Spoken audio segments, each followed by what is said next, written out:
is not only the latest Netflix movie to hit the streaming service, it's not only even the latest collaboration between Netflix and Ryan Murphy, it is also a movie adaptation of a fairly recent Broadway play, like 2019, 2018, somewhere around that. It's very, very new. And this movie is about a group of Broadway stars who have kind of hit the bottom of their career. They're feeling really down. Some of their shows aren't successful or they're not booking gigs as much as they'd want to. So they're trying to boost their popularity, get out in the spotlight selfishly of themselves. And they find this cause of a young girl in a high school named Emma who is trying to go to her prom, but the PTA will not allow it. And in fact, they shut down the whole thing just because she's gay and wants to attend with another gay student who is unknown at this time. So they come down to Indiana to try to help her out and try to teach this bigoted school the ways of being PC, as James Corden puts it early on. I was actually very interested to see this movie because I've heard really great things about the Broadway play, so I was excited to see it in one form or another since I'd probably never be able to go to Broadway to see it. And also, I'm just a big softie for musicals. I feel like there's many times in my life where I've said like,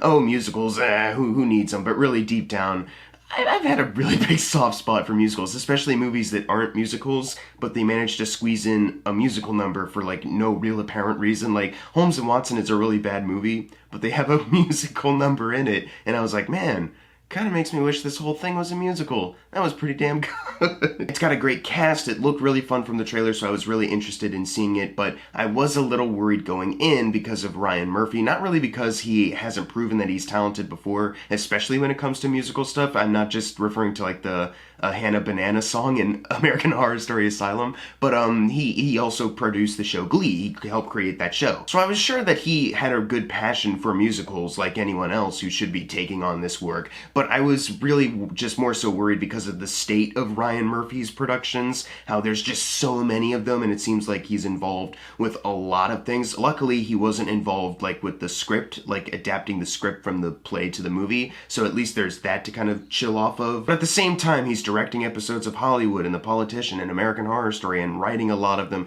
He's got a lot of stuff to run. So I was really more so worried going in, like, is this going to have the proper time given to it with the screenplay because it is a fairly new adaptation? Are there certain things you could have changed to make it better that you're not recognizing because you have a deal with Netflix trying to get this into production as soon as possible? So I was really interested to see how this was going to turn out because the responses online have been a little mixed in certain aspects of everything about the movie, but I walked out of it having a fairly good time. It definitely does have its flaws. I don't think it's a perfect movie, but it is a really fun musical. If you're not a fan of musicals though, probably shouldn't watch it because it's not going to convince you to like musicals, and it embraces all of the tropes of a musical that you probably hate. So yeah, if you don't like musicals, don't watch it, but if you're a fan of musicals or you're kind of impartial, like, whatever, if it's good, then I'll watch it. Then I would definitely recommend checking this out at least because it's got a lot of good ones. As I've said before, I've not seen the Broadway play and I've not listened to the soundtrack before. Watching this movie all the way through was literally my first introduction to everything about it. And I can't think of one weak link song because all of them are just so entertaining to listen to, and every single person I think is carrying it very well. Like Keegan-Michael Key has a song, and the only time I've really heard him sing is like that country song skit on Key and Peele, and I was like, I wonder if he can actually sing, not in like a I'm hamming it up country song kind of way, like in an actual like movie musical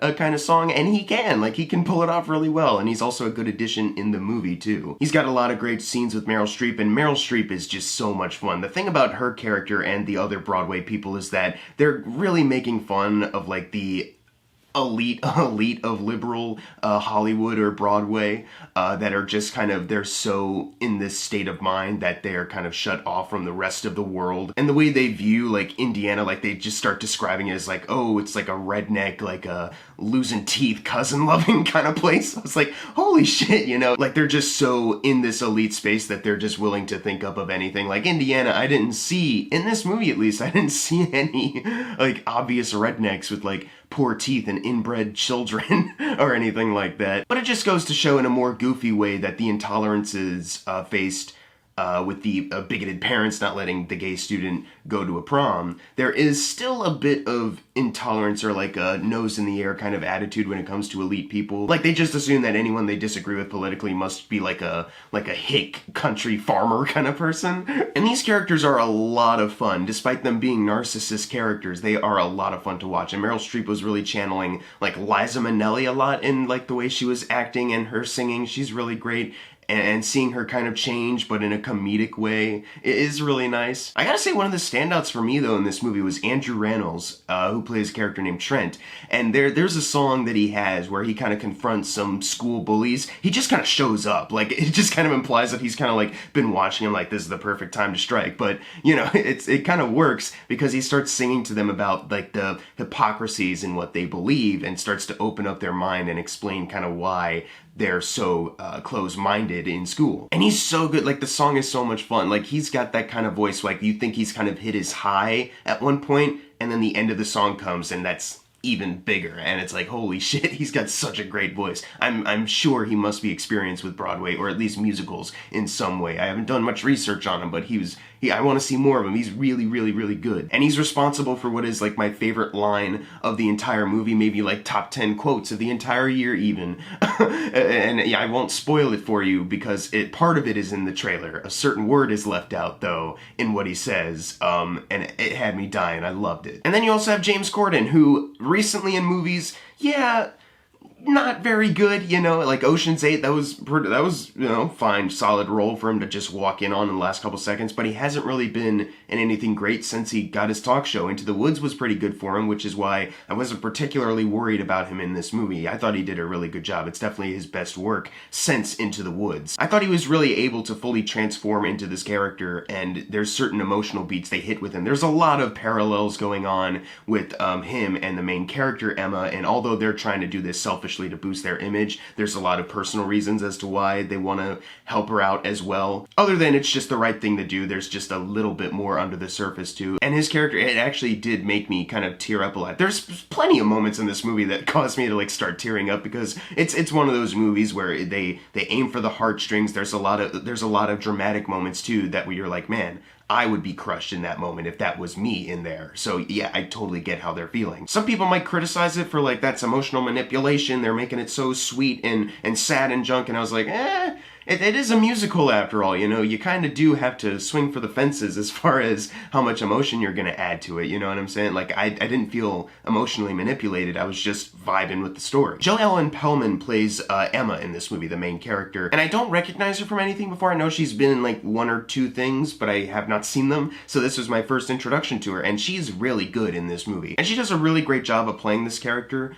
She's got a really great singing voice, obviously, so that's a plus. But also her character is just a really good joy to watch in this movie. Even at, like, her emotionally lowest points, you're still wanting to watch her because you care about her. She's really great in the emotional stuff too. And her girlfriend, Ariana DeBose, also does a really great job. They have really cute chemistry with each other. They harmonize well. And there's also more to her character than just she's the love interest. Like, there's actually a bit of drama there that they explore, because her mom, played by Kerry Washington, is the one kind of spearheading the anti-gays in the prom kind of movement. And she is obviously closeted and can't come out because her mom might hate her, because Emma has a tragic backstory that they kind of reveal about her parents, which is a thing I really like. They mention something about her parents that's really tragic and sad for Emma. And I was thinking, like, is this going to come back in some way by the end of the movie? And it doesn't, which kind of makes sense, because sometimes in life involving sexuality, this happens. And I won't spoil what the detail is, even though it's not a huge part of the movie. But I did like that they showed that, like, hey, sometimes things happen and it doesn't have a nice little bow at the end. You just kind of have to make do with what you got and make the most out of it and keep going. And be lucky with the support that you do have from anyone. So the characters are a lot of fun to watch. The actors are doing a good job. The singing is great. The harmonizing, the music, the lights, the cinematography. This movie has a lot to get you in the musical mood and make you have a lot of fun. It's really funny, as I mentioned before, and it is emotional. It'll tug at your heartstrings, and at the end you may just be crying at just the happiness that's going on. I will say, though, like, as far as, like, my issues go, there's a couple things technically about it, like editing-wise, certain close cuts they make. Like, there's a shot where Keegan-Michael Key is walking out of a room, and it looks like almost he's about to turn around, but then they cut to a shot that's moving in on Meryl Streep looking sad, and I was like, Keegan-Michael Key was going to turn around and say something, and then turn back around and walk out, and the camera was going to pan to her, but instead they just cut that out and cut to her. I'm sure of it, you know. That might not bother everyone, but for me, it definitely stood out. Not really as lazy, but just kind of sloppy. But not too sloppy, just sloppy. I can't think of any other word to describe it, honestly. But like, other times where they're singing, it doesn't completely look like it's perfectly lip-synced, which sometimes is to be expected in musicals, but it still manages to kind of throw me because it's like, yeah, it seems like the character in this, like the way she's moving right now, there's no way she'd be singing like that, whatever.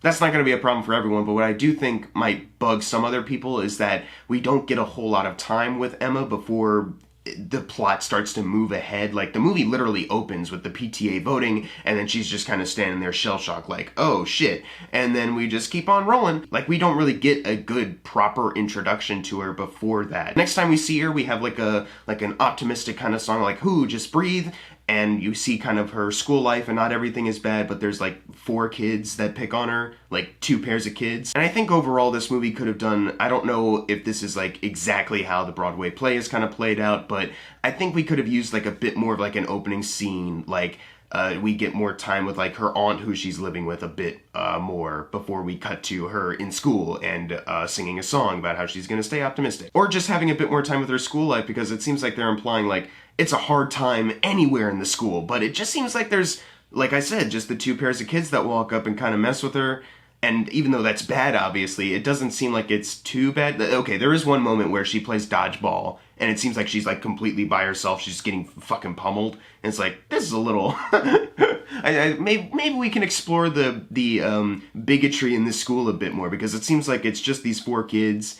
And it seems like there's a lot of parents in that PTA meeting voting to have no prom because of, this gay kid. As stereotypical and corny as the bullies are, because they act like villains, at one point that does lead into, as I said, Andrew Rannells teaching them about the hypocrisies of their beliefs. And, it has a fun musical number, so I'm fond of that. I'm okay with that, but I just could have used a bit more of just any other student, or maybe just a bit less cartoony evil too, because then you also have Kerry Washington in this movie, who in the beginning of the movie just outright kind of says to the media even, just going, yeah, everyone can go to prom. Like, we would like to have a prom, but you have to go with a person of the opposite sex, and we can't have that, right? Because we can't have a prom with gay people, and everyone in the crowd starts clapping like, yes, that's right, that's what we believe. But then later on, as the movie goes on, she has to be like a redeeming figure. And I was thinking, like, if you're gonna be like so, like, obviously bigoted in the beginning,